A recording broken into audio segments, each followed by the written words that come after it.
Soy Fernando Díaz Villanueva, hoy es 26 de mayo de 2017 y esto es La Contracrónica.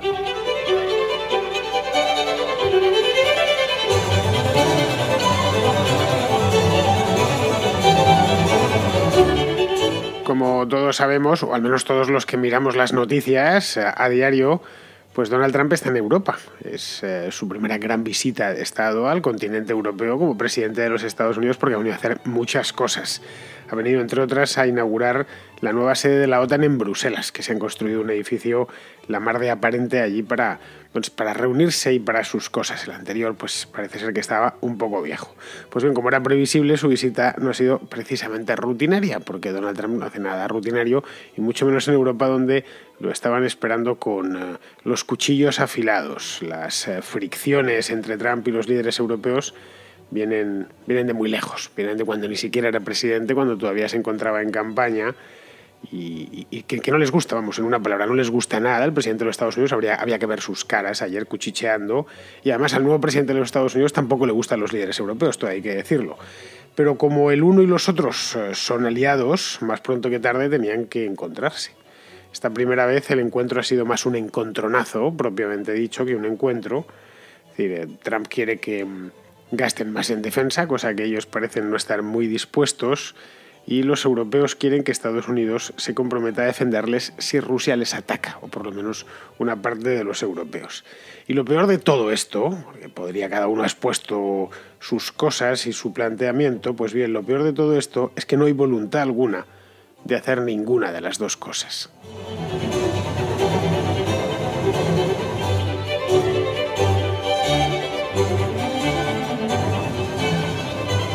Si de algo podemos estar seguros es que los tiempos aquellos, ya lejanos, aunque no tan lejanos, porque estamos hablando de solo unos meses, pero bueno, estamos en una nueva era, o una nueva presidencia, marcada por un tipo muy especial como es Donald Trump. Pues bien, esos tiempos en los que Obama aterrizaba en cualquier ciudad europea y los políticos locales acudían raudos a prestarle homenaje, esos tiempos ya han pasado y no volverán, porque Obama no va a volver a ser presidente de los Estados Unidos. Quizá, quién sabe, su mujer el día de mañana, o la hija de Clinton, como anda haciéndose de campaña desde ya mismo, desde el año 2017, para ver si sale dentro de 4 años. Pero vamos, no volverá a ser como lo que hubo. Acordaos cuando vino el año pasado, el verano pasado, vino Obama a España, y como fueron todos, como locos, algunos pasaron horas en el aeropuerto esperando a que líderes políticos menores, obviamente, no Mariano Rajoy, esperando a que el otro les saludase y les dijese qué tal estás, how are you, y hacerse una fotografía con él. Creo que estáis todos poniendo perfectamente a Pedro Sánchez, a Pablo Iglesias y a Albert Rivera en una salita del aeropuerto de Barajas, de la zona, o no sé si era la base de Torrejón, pero vamos, allí de la zona de autoridades, para poder estrechar la mano a Obama. Bien, esto, si en el caso de que Trump hubiera venido a Madrid, no hubiese pasado. Ninguno hubiera ido a recibirle, y en el caso, bueno, hubiera ido el propio Rajoy porque no le queda más remedio, pero le hubiera puesto la cara de póker que le pusieron ayer todos los líderes europeos a Trump. Era, ojo, una cara de póker que en cierto modo era justificada porque les metió un baño, les pegó una bronca básicamente. El discurso es digno de ser visto, lo tenéis en internet, podéis ir a echarle un vistazo. Algunos no se lo creían y se pusieron, como ya os decía antes, a cuchichear. Trump, en definitiva, es algo así como un emperador impopular, al menos en esta parte de su vasto imperio. Los Estados Unidos es un imperio como el romano, obviamente, pero no deja de ser un imperio, y Europa es una de las partes de ese imperio, la más antigua de todas, porque fue la primera que tomaron al menos militarmente, y sigue en parte tomada militarmente con el consentimiento de los países tomados, digamos, o ocupados, ¿no? No están propiamente ocupados, son aliados, pero vamos, pues aquí es impopular, cosa que Obama era bastante popular y eso lo hemos notado. Y como lo sabe, porque Trump sabe perfectamente que no le quieren y que no gusta para nada, a él tampoco le gusta demasiado Europa. Yo creo que más allá de Escocia, que es de donde venía su madre, no le gusta demasiado este continente. Pues ayer quiso mostrarse un poco más odioso más odioso de lo habitual a los ojos de sus homólogos europeos. Durante su esperadísimo discurso, llevaban 3 días en la prensa del ramo hablando de qué iba a decir Trump en Bruselas. Yo, la verdad, si os soy sincero, no esperaba gran cosa, y la verdad es que no ha sucedido gran cosas, y a pesar de todo el campaneo y todo el tamborileo de ayer, nada, no ha sucedido nada clave, en una palabra. Pues bien, durante su esperadísimo discurso dijo que de los 28 países que forman la OTAN, 23 no están gastándose lo que tienen que gastarse en defensa. Ayer se dijeron algunas inexactitudes, decían, no, es que los países le tienen que dedicar el 2% de su PIB a la OTAN, no le tienen que dedicar el 2% de su PIB en todo caso a defensa, pero la OTAN sería una barbaridad. Bueno, pues la OTAN sería la organización mejor financiada del mundo si países tan grandes como pueden ser Alemania o Italia o Francia le dedicasen el 2% de su PIB solo a la OTAN, luego al margen irían los gastos de defensa, pues imaginaros los presupuestos que tendría la OTAN. No, se refería al 2% de su PIB en defensa. Y pues esto dijo que no es justo, que pues eso, que hubiera tanto moroso, gente que no paga, bueno, estas comunidades de vecinos, ¿no? Es que pagas menos o nos debes dinero. Realmente nadie debe dinero a nadie, simplemente a todos están, supongo, al corriente del pago de la cuota.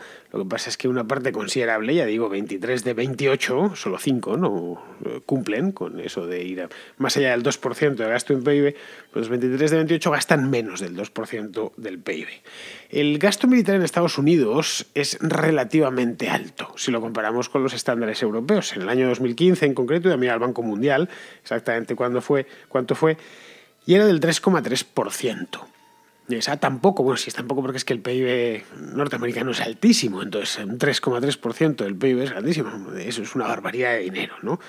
Es decir, es poco si lo comparamos, pues, qué sé yo, con Arabia Saudita, por ejemplo, que gasta muchísimo. Arabia Saudita gastó ese mismo año el 14% de su PIB en defensa, es una barbaridad, pero mucho si lo comparamos con los principales países europeos. Alemania, por ejemplo, que es el país más grande de Europa, gasta solo un 1,2% del PIB, insisto. En defensa, Francia es un 2,1%, Francia le queda todavía algunos restos de su imperio, el Reino Unido un 1,9% y España, que sería pues el siguiente país por importancia, gasta el 1,2%, lo mismo que Alemania.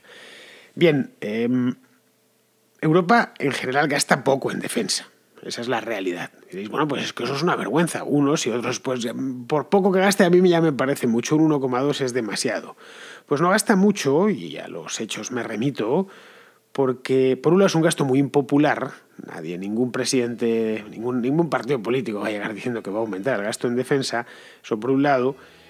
Y porque, a fin de cuentas, Europa lleva 70 años sin meterse en guerras y lo que más gasto en defensa da es el estar metido en conflictos o tener un imperio ultramarino que te ocasione gastos continuos y recurrentes en defensa. Es decir, los países europeos tienen una presencia militar internacional muy limitada, casi circunscrita a misiones humanitarias, es decir, que no hay bases alemanas o bases españolas fijas, quiero decir, por ahí por el mundo, como si hay bases norteamericanas. Es muy común, podéis ir, creo que hay mapas por ahí en el que se ven todas las bases que tienen por todo el mundo, pero no es el caso de los alemanes, no las tienen. Los ingleses tienen alguna cosilla por ahí, pero tampoco mucho, de lo que pudo tener Inglaterra hace un siglo o Francia. Entonces, eso ya te quita mucho gasto, ya no lo necesitas. Tampoco no hay flotas europeas patrullando los océanos. Es decir, Europa gasta poco básicamente porque no necesita gastar más, en una palabra. No le hace falta. Y tampoco es cosa de tener portaaviones sin tripulación o submarinos sin tripulación, aviones sin pilotos y soldados haciendo imaginaria los cuarteles, porque no tienes a dónde mandarlos. Aquí vamos a tener aquí metidos, vamos a tener 1 millón de personas, pero sin un cometido claro, haciendo maniobras todo el día. El tema es que probablemente Trump no lo ve así. No lo ve así porque su país gasta mucho en defensa, en comparación, y tiene un ejército realmente grande. Tiene 1,5 millones lo comentaba el otro día, 1,5 millones de militares en activo, más creo que luego otros 800.000 en la reserva. Es decir, más de 2 millones. El ejército de los Estados Unidos está formado por más de 2 millones de efectivos, que es una barbaridad. Y por supuesto presencia global. Hay militares norteamericanos, como dicen la traducción exacta o el calco sería estacionados, ¿no? Acuartelados, es la palabra correcta, pues desde España hasta Corea del Sur, pasando por todos los países que uno se puede imaginar, pues ahí tenemos cuarteles o bases de los Estados Unidos.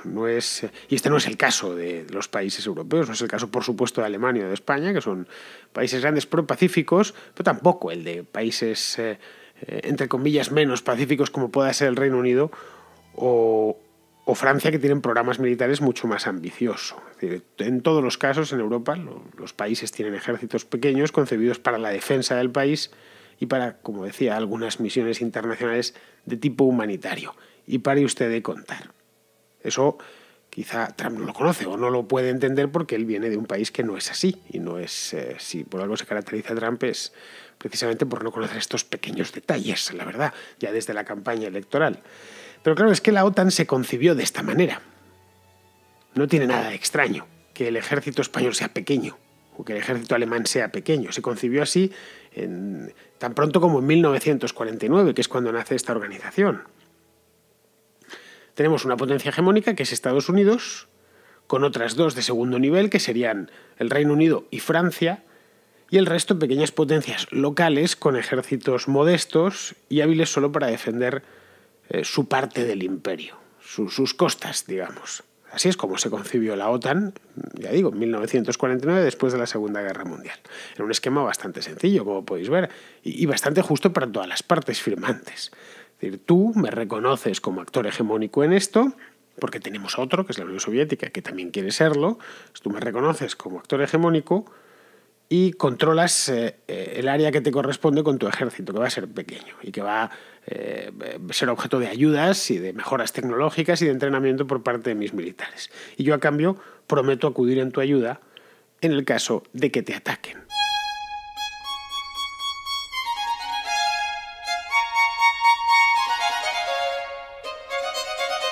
Eso de acudir en tu ayuda en el caso de que te ataquen sería el famoso artículo 5 del Tratado de la OTAN, del que ya he hablado en alguna ocasión cuando he tratado estos temas en la contracrónica. Este tratado de la OTAN, que se llama llamado Tratado de Washington, es un tratado bastante breve, tiene solo 14 artículos, es decir, se lee en cuestión de pocos minutos, es una cosa muy breve. Y aunque haya hablado de él en alguna ocasión, creo que en algunas ocasiones, creo que nunca os he leído el famoso artículo 5, no es muy largo, así que os voy a proceder a la lectura para que entendamos más o menos de qué va esto y cómo se ha terminado convirtiendo en un punto de fricción, especialmente la reunión de la OTAN de ayer en Bruselas. Dice el artículo 5 del Tratado de Washington, dice exactamente esto. Las partes convienen en que un ataque armado contra una o contra varias de ellas, acaecido en Europa o en América del Norte, se considerará como un ataque dirigido contra todas ellas, y en consecuencia acuerdan que si tal ataque se produce, cada una de ellas en ejercicio del derecho de legítima defensa individual o colectiva, reconocido por el artículo 51 de la Carta de las Naciones Unidas, asistirá a la parte o partes así atacadas, adoptando seguidamente, individualmente y de acuerdo con las otras partes, las medidas que juzgue necesarias, incluso el empleo de la Fuerza Armada para restablecer y mantener la seguridad en la región del Atlántico Norte. Esto es lo que dice, creo que es el artículo más largo, lo tengo delante, el tratado, sí, efectivamente, es el artículo más largo, el resto son todos más breves, ¿no? El 7, por ejemplo, es muchísimo más breve. Bien, esto es lo que dice el artículo 5, el artículo de la discordia. Como veis, el artículo en sí es un colador, bueno, es lenguaje diplomático puro, aparte imposible de leer porque no tiene puntos, como os habréis podido dar cuenta, ¿no? Bueno, de entrada, y lo digo para los españoles, como veis no afecta ni a Ceuta, ni a Melilla, ni a las Canarias, porque no están en Europa. Y eso afecta a los ataques producidos en territorio de América del Norte o de Europa. Luego, en el caso de que un agresor extranjero invadiese Ceuta, por ejemplo, o las Islas Canarias, pues no se activaría, no se podría invocar el artículo 5. Eso por un lado, ¿no? Ahí se queda un agujero. Yo ya lo había oído en el pasado y por eso me fui a él en su momento. Creo que a raíz de aquella crisis de la isla Perejil, que en el año 2002 creo que fue aquello, pues que lo dijeron algunos. Anduve buscándolo, el Tratado de la OTAN, para saber exactamente lo que decía. Bien, eso por un lado. Y luego por otro, esta no tiene nada que ver con el tema del ámbito geográfico, pero por otro es interpretable, bastante interpretable. Es de hecho interpretable hasta la extenuación. Es decir, si en el caso de que te ataquen, en ningún momento del artículo dice de una manera clara que haya que ir a la guerra, en caso de que ataquen a uno de los aliados. Es decir, que no implica ni muchísimo menos ir a la guerra. Lo dice textualmente. Las medidas que juzgue necesarias. Incluido declarar la guerra, pero no necesariamente declarar la guerra. Es decir, puede ser llamar a consultas, vamos a hacer consultas, oye, que me están invadiendo, me están bombardeando, ya, pero nosotros todavía no vamos a dar ese paso y vamos a tomárnoslo con más calma. Eso pues hay países como, qué sé yo, Portugal, que les da lo mismo. Dicen, bueno, nosotros no tenemos ninguna amenaza, somos un país, además de bonito a rabiar, pues pequeño y pacífico, y ninguna amenaza se cierne sobre las islas Azores o sobre las Madeiras. Es decir, no hay ningún problema. Pero eso no es así en otras partes de Europa. En los estados bálticos, por ejemplo, que sienten el aliento ruso en la nuca. Estos estados quieren garantías. Bueno, en el caso de que nos ataquen, queremos, señor Trump, que nos diga qué interpretación le va a dar al artículo 5 en el caso de que nos veamos obligados a invocarlo.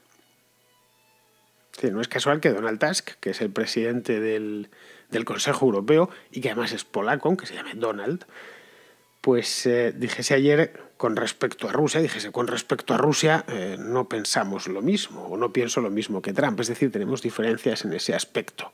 Es muy probablemente ahí habían chocado con esto. A ver, las probabilidades de que que Rusia ataque a un país de la OTAN son remotas. O sea, de que invada Estonia, por ejemplo, Portugal evidentemente no lo va a invadir, pero en el caso de que invada Estonia, que es un país de la Unión Europea, del euro incluso, y por supuesto de la OTAN, pero son remotísimas, a no ser que Putin se vuelva majara directamente, ¿no? O sea, voy a echar un ejército y voy a invadir Estonia, que es un país pequeñito, de 1,5 millones de habitantes, muy próspero por lo demás. Luego, el principal problema de seguridad europea no creo yo que esté en el borde este. Sinceramente, no sé, ya digo que se vuelvan locos los rusos y decidan pues invadir Polonia un poco al estilo, ya lo hicieron en el pasado, a decir al estilo de Hitler, pero es que Polonia en el año 39 la invadieron tanto los alemanes como los soviéticos. Yo creo que el problema de seguridad está más en el flanco sur, o el flanco sur-sureste. Es decir, exactamente donde Europa linda con los países islámicos. A la vista está de los hechos que tenemos que padecemos y que tenemos que contar con cierta frecuencia todos los años y todos los meses, diría yo. Así que la amenaza es de distinto tipo. Es una amenaza, digamos, no convencional. Porque el ISIS no va a invadir Europa con una división blindada, ni va a bombardear Roma o Atenas o Barcelona con una escuadrilla de cazabombarderos, ni muchísimo menos. Lo va a hacer, y de hecho lo está haciendo, el ataque, quiero decir, no la invasión, con atentados terroristas. Tuvimos uno esta misma semana, ante los que un submarino nuclear pues poco puede hacer, poco tirando a nada. De que no veo yo al terrorismo actual que tenemos, el de atentados como los de Niza o como el de Manchester el otro día. No sirve de nada tener un submarino nuclear amarrado en el puerto, porque el tipo, por empezar, se ha suicidado, ha causado muchísimo daño. Es un ataque especial, es una guerra realmente, eso que llaman guerra asimétrica, y tan asimétrica. Luego la manera, las maneras y modos para los que se fundó la OTAN, las maneras y modos bélicos para los que se fundó la OTAN no sirven demasiado. Es decir, a la OTAN le cabría en todo caso el contraataque. Esta vez sí, esta vez de manera convencional. Es decir, con divisiones blindadas, escuadrillas aéreas y cosas por el estilo. Y el contraataque se tendría que realizar, en este caso contra el ISIS, pues interviniendo en la guerra de Siria. Pero eso tiene un problema añadido. Para intervenir en la guerra de Siria tienen que contar, los países de la OTAN, tienen que contar con los que están allí.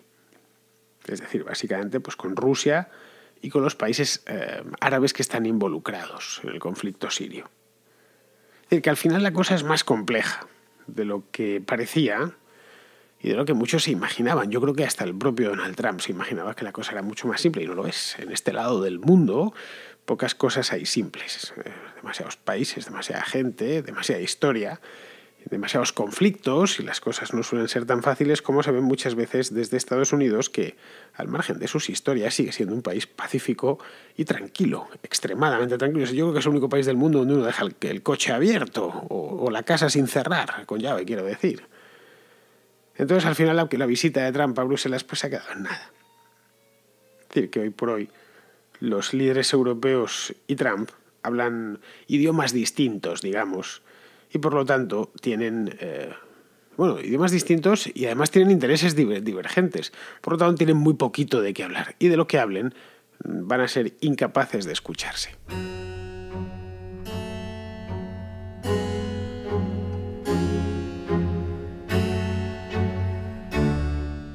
Un oyente anónimo de la Contracrónica, de los pocos ya que quedan, anónimos quiero decir, la mayor parte me deja el nombre, este no lo ha hecho, pues tiene un tema bélico, aunque no es un tema bélico relacionado con la OTAN, ni siquiera con Oriente Medio, ni siquiera con Europa, sino con Corea del Norte. ¿Cómo se explica que el conflicto de Corea del Norte ya supere el medio siglo? Pues el liberalismo da una razón muy clara, que es la guerra es la salud del Estado. La presencia estadounidense en la península de Corea es muy mala para la paz y sobre todo es mala para el comercio.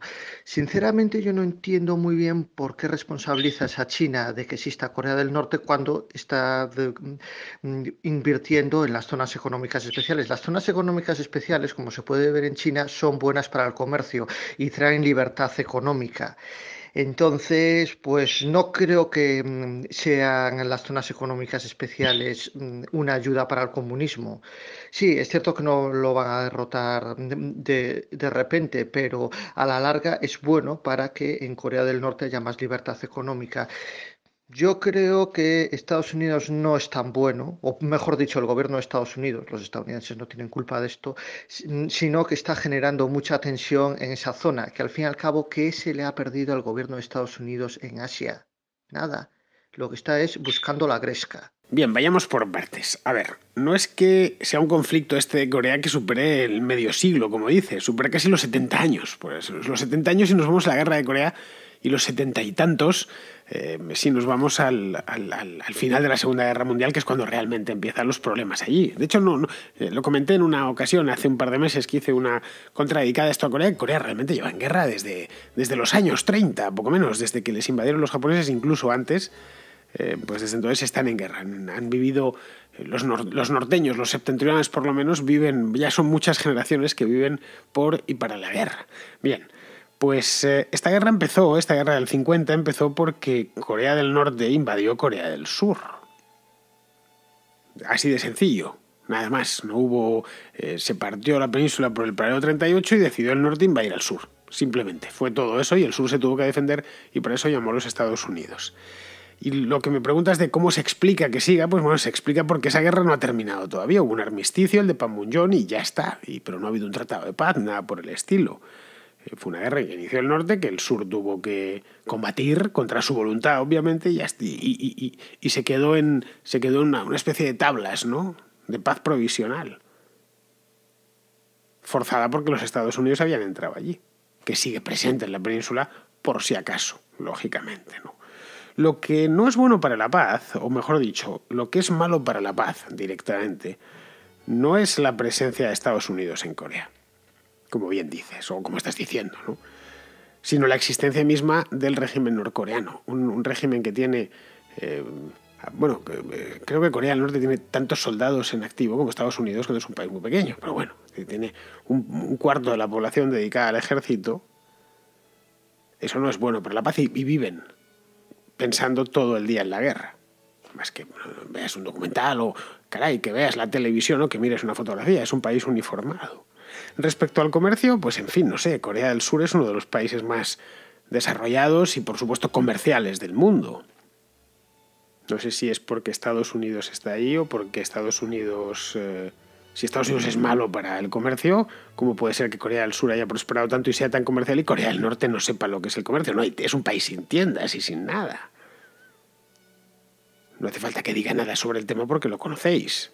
No tiene ningún tipo de libertad de mercado, cero. No existe posibilidad ni siquiera de tener un kiosco de pipas en aquel país, de vender pipas en la calle. No sé que lo hagas en el mercado negro, obviamente. Bueno, básicamente porque no hay pipas, entonces no se puede vender lo que no se tiene, ¿no?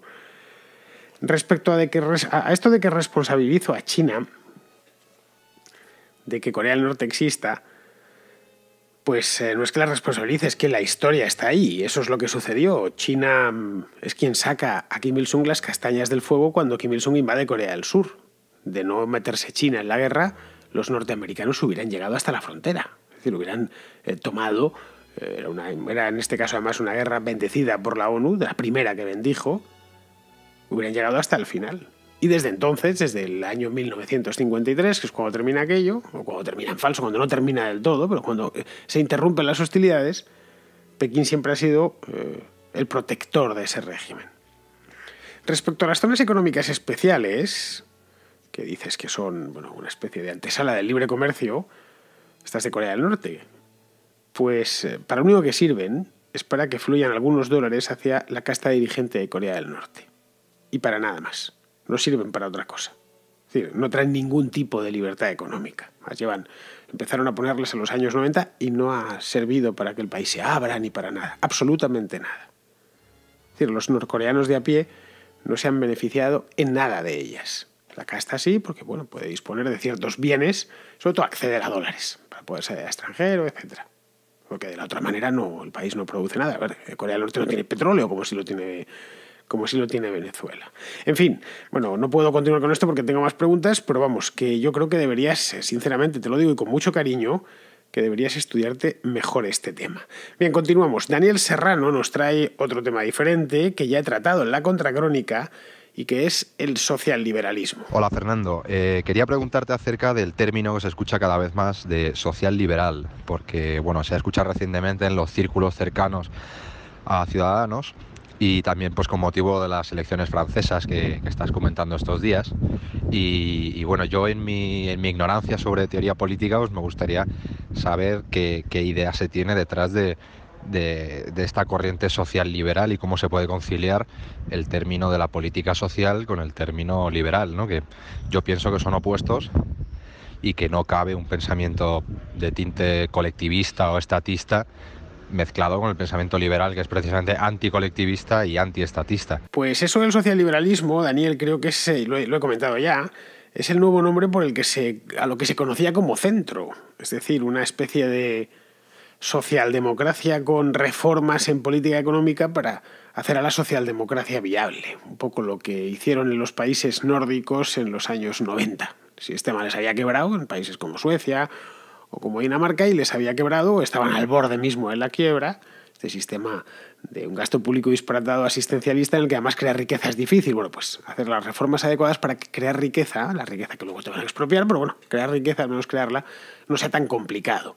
Porque la socialdemocracia llevada a su extremo, digamos, continental, consiste en que te quitan prácticamente todo lo que produces, pero es que además te ponen difícil producir. Ya que os voy a robar la mitad de la comida, pues no es dejar que la recolectéis, que la cultivéis. En nuestro caso ni siquiera es eso. Es como si el gobierno dijese, podéis a un campesino, te voy a quitar la mitad de la cosecha, pues que además te voy a poner todas las pegas del mundo para que no puedas cultivarla en condiciones. No te voy a dejar que utilices tractor, ni que compres semillas. Vas a tener 1000 problemas y además provocaría un granizo artificial para que te la estropee. Eso básicamente es la socialdemocracia normal. Pues el socialliberalismo, creo yo, más o menos, encaja en eso, en esa socialdemocracia a la que se le han practicado algunas reformas solo en el ámbito de la política económica. Bien, espero que te haya quedado claro, Daniel. Seguimos. Salvador Martínez está en Houston. Es curioso, tenemos dos compañeros aquí en la contracrónica, dos oyentes de Houston. Pues este es uno de ellos y tiene una cuestión sobre capitalismo. Quería comentarte cuál es tu perspectiva respecto a capitalismo extremo, a capitalismo radical. Como el hecho de que tengas que pagar por todos los servicios, ya sea un servicio de un baño público, una carretera o las carreteras por las que transitas diariamente, tienes que pagar el paso de tu automóvil, tienes que pagar tu escuela, tienes que pagar todo. ¿Hasta dónde llega el capitalismo radical? Y ¿hasta dónde se le considera extremo? ¿Dónde es ahora sí que la línea de división de un capitalismo conservador a un capitalismo radical, capitalismo extremo, donde pues todo empieza a descomponerse? ¿Cuál es tu perspectiva, Fernando? Pues mira, Salvador, no te puedo decir porque Es que no sé exactamente a qué te refieres con eso de capitalismo radical, capitalismo extremo, que insistes tanto. Concrétamelo más, te lo pido por favor. No sé si te refieres al anarcoliberalismo o anarcocapitalismo, como prefieras llamarlo, que es una teoría, por supuesto, no se ha puesto en práctica nunca, por lo menos para mí muy sugerente y muy atractiva. Pero vamos, a mí eso de que cada uno se pague lo que utiliza, pues me parece justo, y lo que es justo es bueno. Es decir, yo no quiero vivir a costa de nadie contra su consentimiento. Sí, a ver si me entiendes. No puedes vivir a costa de terceros sin el consentimiento de esos terceros. Y dices, bueno, pues que entonces es capitalismo, si le tienes que empezar a poner cosas como salvaje, extremo, agresivo, radical, bien, si le tienes que empezar a poner apellidos, porque es que te tienes que pagar la autopista, pues yo lo veo correcto que te pagues la autopista, es que si no te estoy pagando la autopista yo que no tengo coche y no la cojo nunca, la autopista. Me toca eso sí pagar la autopista a todos mis paisanos. No, pues es fundamental para el país, tal cual, bueno, para mí no es fundamental. Y ahí está, ya en el mundo de autopistas que se pagan y no hay ningún problema porque la paguen los usuarios de la misma manera que yo pago el tren cuando voy en él. Y no tengo ningún problema en pagar el peaje. Y como esto, muchísimas cosas más. Pero vamos, te ruego que me concretes más exactamente qué tipo de capitalismo es el que no te parece mal o el que te parece mal o el que quieres o sobre el que quieres que te dé mi opinión. Pero vamos, te lo he dejado más o menos claro. Y bien, con esto ya estamos fuera de hora. Vamos a terminar como todos los días con Pizarro, que nos quiere hacer un comentario agudo, como siempre en el caso de Pizarro, sobre Pedro Sánchez y la crisis del PSOE. Pedro ha ganado las primarias del PSOE para volver al lugar de donde le echaron con cajas destempladas. Lo que no ha ganado es votos entre el electorado, ni paz entre los militantes, ni adhesiones entre los delegados y diputados socialistas. Todo eso habrá de ganárselo desde ahora con su talante y sus convicciones. En su partido, unos le quieren, otros le temen y otros le odian. Fuera de su partido, los políticos no saben cómo tratarle y los votantes se lo perdonan. Ha ganado un saco de estiércol, algo sospecha por el olor, pero ahora toca el unboxing. Pues queridos amigos, hasta aquí hemos llegado. Como bien sabéis, hoy es viernes, mañana es sábado, así que mañana estoy en un tris entre contraplano y contraportada.